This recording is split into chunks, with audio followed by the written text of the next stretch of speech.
नमस्कार। आज एक बहुत ही खास कहानी सुनाते हैं। एक ऐसी कहानी जिसमें एक भोला सा लड़का है, एक ज्ञानी संत है और एक ऐसी भूख है जो भगवान को भी धरती पर आने के लिए मजबूर कर देती है। ये आस्था और जिद की एक अनोखी दास्तान है। तो चलिए शुरू करते हैं। ये सोचना भी थोड़ा अजीब लगता है ना कि भला पेट भरने जैसी मामूली सी बात का भगवान से क्या लेना देना। लेकिन आज की कहानी इसी सवाल के इर्द गिर्द घूमती है। यहाँ एक बहुत ही सीधी साधी सी मांग एक ऐसे चमत्कार को जन्म देती है जिसकी किसी ने कल्पना भी नहीं की होगी। चलिए देखते हैं कि ये कैसे हुआ। तो कहानी की शुरुआत होती है एक जंगल के आश्रम से। वहां एक बहुत दयालु ऋषि रहते थे। एक दिन उन्हें एक अनाथ लड़का मिला और उन्होंने उसे अपने आश्रम में पनाह देने की सोची।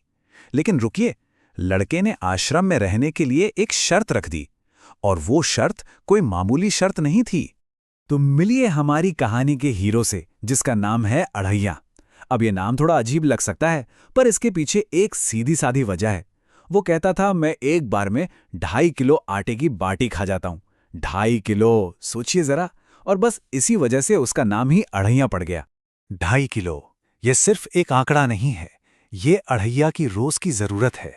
एक ऐसी जरूरत जिस पर कोई समझौता नहीं हो सकता। और यही छोटी सी पेट से जुड़ी बात इस पूरी कहानी को एक असाधारण मोड़ देने वाली थी। ऋषि बहुत दयालु थे। उन्होंने लड़के की ये अजीब शर्त मान ली। बोले, ठीक है, तुम्हें तुम्हारा 2.5 किलो भोजन मिलेगा।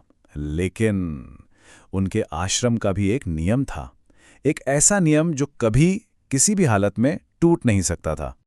और बस यहीं से असली टकराव की कहानी शुरू होती है। तो अब हम पहुंच गए हैं कहानी के सबसे दिलचस्प मोड़ पर। यह मोड़ है एकादशी का पवित्र व्रत। अब एक तरफ है अढ़ैया की कभी ना मिटने वाली भूख, और दूसरी तरफ है आश्रम की कभी न टूटने वाली परंपरा। जाहिर है, एक जबरदस्त टक्कर तो होनी ही थी। अब वो कई लोग जानते होंगे, पर जिन्हें नहीं पता उन्हें बता दूं कि एकादशी क्या है। ये एक पवित्र उपवास का दिन है जो महीने में 2 बार आता है। और इस आश्रम का सबसे बड़ा नियम यह था कि एकादशी के दिन रसोई में चूल्हा नहीं जलता। मतलब उस दिन किसी के लिए भी खाना नहीं पकाया जाएगा। और यहीं पर 2 अलग अलग दुनियाएं आमने सामने आ जाती हैं। एक तरफ है ऋषि, जिनके लिए नियम, अनुशासन और परंपरा ही सब कुछ है। और दूसरी तरफ है हमारा अढ़ैया, जिसके लिए दुनिया की सबसे बड़ी सच्चाई है भूख।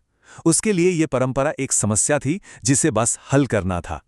अढ़ैया का हिसाब बिल्कुल साफ था। उसने कोई बहस नहीं की, कोई विनती नहीं की। उसने सीधे सीधे कहा, देखिए, या तो अपना नियम बदलिए या फिर मुझे जाने दीजिए। मैं भूखा नहीं रह सकता।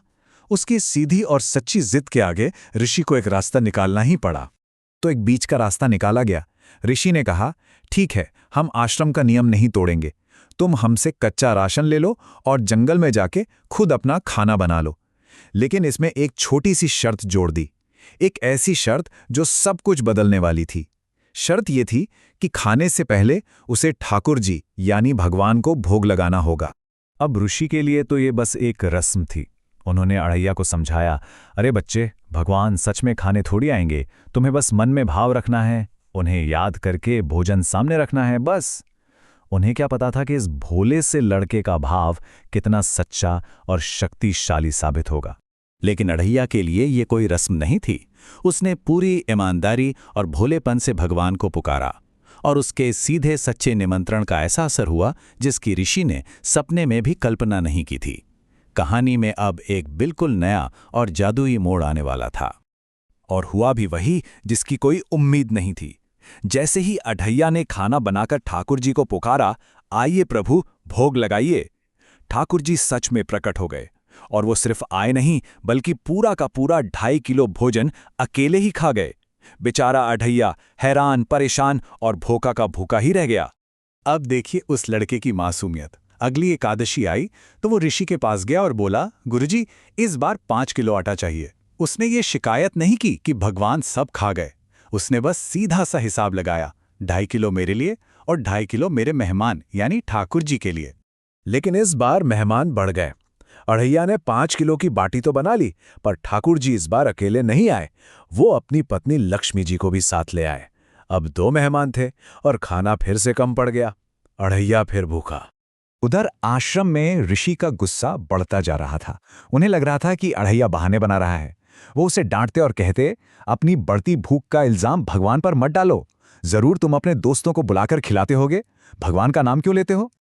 और ये सिलसिला बस चलता ही रहा। हर एकादशी पर कोई नया मेहमान आ जाता, कभी उनके बच्चे तो कभी कोई और हर बार अढ़ैया और ज्यादा राशन मांगता, और हर बार ऋषि का गुस्सा और शक बढ़ता जाता। 4 बार लगातार 4 एकादशी तक भूखा रहने के बाद आखिरकार अढ़ैया का सब्र टूट गया। उसने फैसला किया कि अब बहुत हुआ, इस बार मेहमान नवाजी का तरीका बदलेगा। इस बार खेल के नियम वो खुद तय करेगा। तो 5वीं एकादशी के दिन अढ़ैया ने कुछ पकाया ही नहीं। वो सारा कच्चा राशन लेकर जंगल गया और भगवान के सामने रखकर बैठ गया। और फिर उसने एक ऐसा सवाल पूछा जिसने सब कुछ बदल दिया। उसने सीधे ठाकुर जी से कहा, देखिए, 4 बार से मैं खाना बना रहा हूं और भूखा रह रहा हूं। आज आप खाना बनाइए और अपनी पत्नी से बनवाइए। आज मैं आपका मेहमान हूं, मैं आराम करूंगा। सोचकर देखिए, एक भक्त का अपने भगवान पर कैसा अधिकार, कैसा हक। और हैरानी की बात यह है कि ठाकुर जी मुस्कुराए और मान भी गए। लेकिन उन्होंने भी एक बात कही।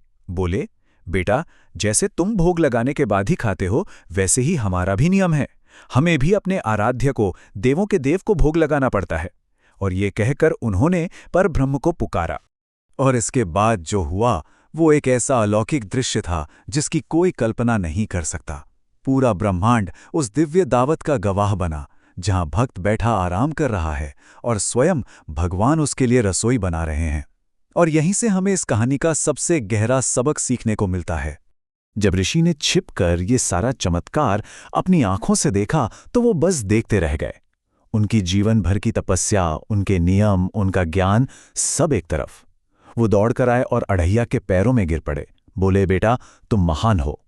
तुम्हारी जिद ने, तुम्हारी सच्ची आस्था ने मुझे मेरे भगवान के साक्षात दर्शन करा दिए, जो मैं जीवन भर के नियमों से भी नहीं पा सका। तो अंत में एक सवाल हमारे लिए भी है, सच्ची भक्ति आखिर है क्या? क्या वो कठोर नियमों और अनुष्ठानों को मानने में है, या फिर अढ़ैया की तरह उस सरल, निश्चल और अटूट विश्वास में है जो कोई सवाल नहीं करता? ये कहानी हमें ये सोचने पर मजबूर करती है कि कभी-कभी सबसे गहरी आध्यात्मिकता सबसे सरल दिलों में ही मिलती है। इस पर सोचिएगा जरूर।